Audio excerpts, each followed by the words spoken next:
అందరూ బాగున్నారా?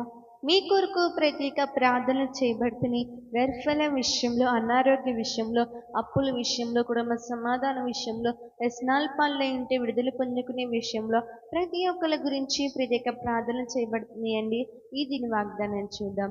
యెషయా గ్రంథము 1వ అధ్యాయము 19వ వచనం.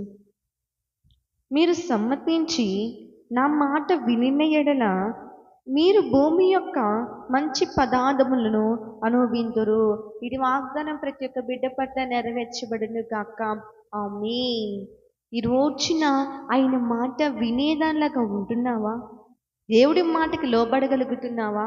దేవుడి మాటని తిరస్కరిస్తున్నావా? దేవుడి మాటకి లోబడుతున్నావా?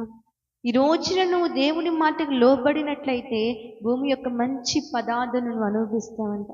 ఆ రోజున ఆదాము అవ్వ దేవుడి మాట విన్నారు కాబట్టి మంచి పదార్థములు అనుభవించారు.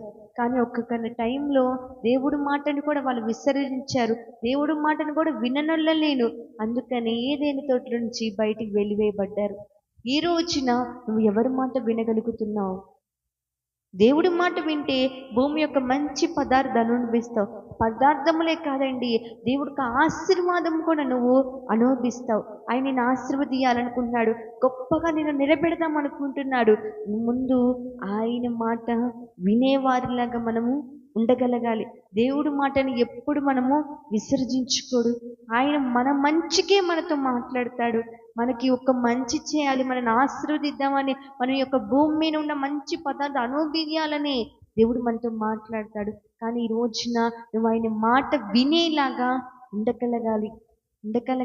ప్రార్థించుకున్నామా? మహాపరిశుద్ధుడైన ప్రేమగల తండ్రి, ఇటు వాగ్దానం వారు ఎంతగానో మాతో మాట్లాడడం మమ్మల్ని బలపరచడం దేవుడు ప్రభా. అవునయ్యా, నీ మాటకు విన్నప్పుడు నాయన భూమి మీద ఉన్న మంచి పదార్థములు మేము అనుభవిస్తామని చెప్పిన దేవుడు ప్రభా. నీ మాటలు వినే కృప, నీ మాటకు లోబడే కృప ప్రతి ఒక్క బిడ్డకు దయచేయబడును కాక. ఆమేన్. ప్రైజ్ లార్డ్ అండి.